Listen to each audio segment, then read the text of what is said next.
Yo, what's up guys? It's Pygoz here, the Crypto Pie, and today we're going to be talking about Ethereum, guys, because Ethereum has crossed and closed above the 21 EMA on the daily, which is huge, alright?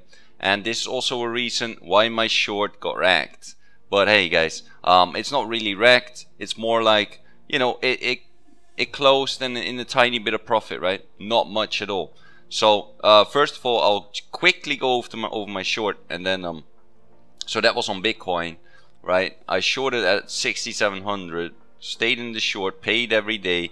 It's like every 4 hours, like a few cents, right? Like 50 cents or something. Whatever amount you're shorting, but based on the amount I had, was about 50 or 60 cents. So then this formed, right guys? So we had this shoulder, the next shoulder, if you want to call it head and shoulder, whatever. But anyways guys, it's a pivot point, right? So then I could put my stop above here, and that's what I did. And so I got stopped out and still held like pretty much break even to like a tiny bit of profit when this big candle formed, because it just totally went up. And that candle went up because, guys, Ethereum, alright? Not Bitcoin, no nothing. Alright, it's all because of Ethereum. That's why we go into talk about Ethereum here, okay? So so what Ethereum did is on the daily, it closed above the 21 EMA. Everyone saw this, very bullish, right? It's very bullish if you cross above the 21 EMA. So what we can do right now on the daily is immediately take your Fibonacci from this top here at around $840 to the bottom at around 405. Now we see resistance points, right? See one at 508, we see one at 571, see one at 622, we see one at 674, 688, and after it gets above that 65, then I'm bullish on the daily. Right? Obviously you still have this high to be broken, but at least I would be bullish for you know, there's just a good potential that you will break it then, right? You're also above the cloud then, etc. But we're not there yet. We're far from it, guys, right? We're far from it. So if you look at Bitcoin and Ethereum both being above the 21 EMA, that is a bullish time for me, and I cannot short until we at least get to like these levels, okay? So you won't hear me about going short for a while. So that is what we're at Ethereum on the daily. If we look on the 4 hour, we have the Ichimoku cloud here as a big support, right? It's a flat cloud. When it's flat, it's a big support. You can also see all this price action here, right? So it's hard. Like so what I expect is kind of like, you know, maybe we go a little bit higher, and then eventually we're gonna test this, right? And then go up further. That's kind of how I see Ethereum right now, based on this Ichimoku cloud. Now, if you look on the 6 hour, right, we're inside the Ichimoku cloud, right? And we need to get, basically, we're making a edge-to-edge trade, basically, right? Which is go from one edge to the other edge, whether that will be here, whatever. And we'll have to see if it can break out of it or not, because that's also this massive resistance right up here, right? So that's kind of where we're at with Ethereum. If we look on a 12 hour, we have this Ichimoku cloud here as well at around 503, so it's kind of like the same levels. So yeah, there's gonna be a big resistance, guys. All right, big resistance, but I don't expect things to just fall now, because both Ethereum and Bitcoin are bullish. Right, on the daily, guys. So if we look on the 1 hour here, basically Ethereum is a weirdo, right? I mean, how do you want to count this? Like a 1, a 2, and then a 3, a 4, and a 5? I mean, then you have the 5 lower. Or do you want to count it as an A, B, C? I mean, you know, I don't care how you want to count it. I wouldn't do Elliott wave on this one, to be honest. I would just put my Fibonacci and put it up here, right? And this is the targets I'm aiming for. It's quite simple.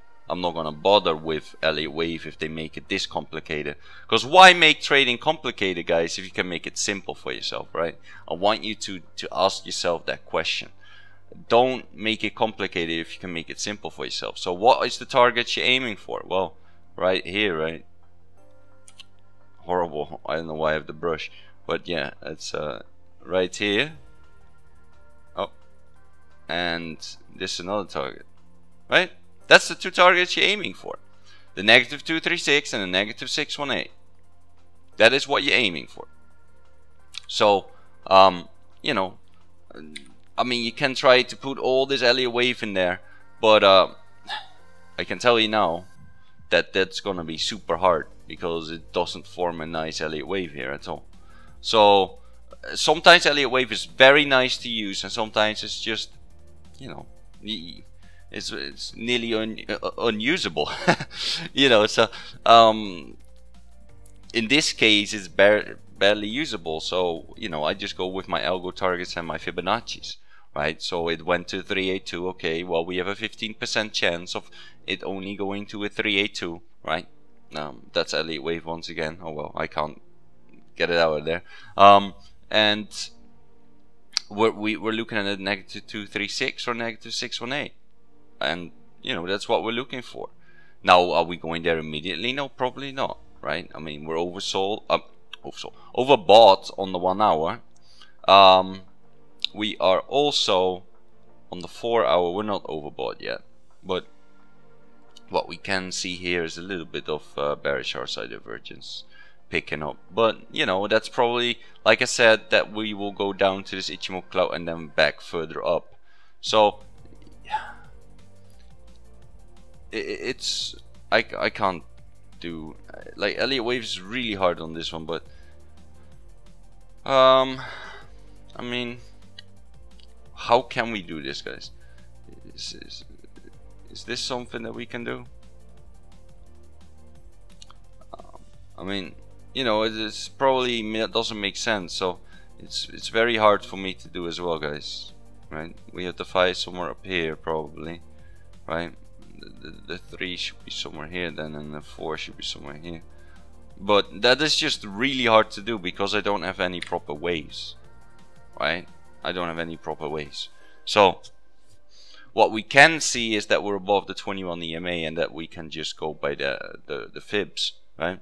We just have these fibs. Oh, this is what I hate. So guys, little trick: when you double click on the indicator, you can go to visibility, and for example, I don't want it to show on the day, right? I don't want this little Fibonacci to show on the day, because if it shows on the day, it's gonna be cramped up. So you go here, you untick the box, and now if I go to the day, that little Fibonacci won't be there.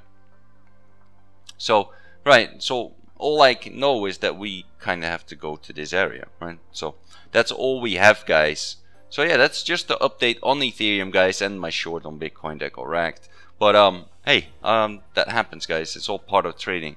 Whether you lose or you go, if you break even like I did, you know, I can't really be mad at myself, but I just want to make some profit. And I mean, I wasn't happy with only that little bit that we went down. You know, I expected a big breakdown, but Ethereum saved the day, and the breakdown didn't happen. That is how I see it, guys. When something as big as Ethereum closes above a 21 EMA, which is what a lot of traders look at, because it's one of the best EMAs out there, because it's part of the Fibonacci sequence, same as 55, then you know, it's most likely going bullish, right? And that's what happened to Bitcoin because of Ethereum. So that is what happened, guys. Also, guys, if you're not in my Telegram yet, join up with the CryptoPies blog, where you can ask me any question, can ask other people questions. It's just a great chat box to be in, right? So join up with that. Let's see. Hey, community, here's a tip. So yeah, that's a tip, guys. Definitely, you can speed up YouTube videos by 1.25 all the way up to 2x. And I mean, you can do that sometimes. I wouldn't always do that, especially if you want to listen to it closely, but it's just a tip that you can do. You can also just click through it to the parts that you want to see. Yeah, Ethereum is definitely going nuts. But guys, remember, a retrace always happens. So if you're not in Ethereum yet, then you know, you can always wait for a little retrace and buy then. I'm not telling you to wait exactly for the 0.5, because if things are really bullish, then 382s happen as well, right? And You just have to see if it bounced on the 382. Maybe you want to put a little bit of money in there. I wouldn't go too big on the 382 because it's not, you know, you have that 15% chance, right, that it bounces completely from there. So it is there. However, the in between the 382 to the point to the 618 is, you know, your 70% chance. So, and then the other 15% chance is all the way, you know, lower than the 618, so the 786 all the way down to where it came from, right? So, you know, that is your chances, guys. So do with it what you want, right? Also, join up with the CryptoPies feed, where I post all my videos, post about upcoming ICOs when I find the ICO with a good team, a low cap, preferably a infrastructure project or a blockchain or a finance product, etc. Like the boring stuff, because they will give us the best returns. Then you know, I'll tell you guys about it. Also, people PM me with projects, but when I click on it and I see it's just a dApp, I'm not interested, guys, because dApps most of the time doesn't give you good returns, right? Unless it's a really good dApp, like Selfkey was. You know, something with identification and stuff, like something that's really used a lot, then, you know, I can maybe consider it. I would never go big, but I could consider it, right? But, you know, the main thing we're interested in is protocols and blockchains, right? So infrastructure. So yeah, that's what we're looking for, guys. So yeah. Also, follow me on Twitter, which is twitter.com/Pygoz. Also, follow me on Twitch, which is twitch.tv/Pygoz. If a sudden drop happens, I will go live on Twitch and, you know, tell you what I think. But it's most likely just, you know, when things drop fast, just wait for it to bottom out, guys. Wait for it to bottom out a little bit, in order for you to see what's going on, right? So, but I will go live no matter what, right? If I'm at the screen, I will go live and tell you guys what's going on. So yeah, follow me there as well. So yeah, guys, both telegrams will be in the description below. And if you enjoyed this video, please like and subscribe. Hit that post notification button. And if you got any questions at all, leave a comment below. And I'll see you guys in the next video.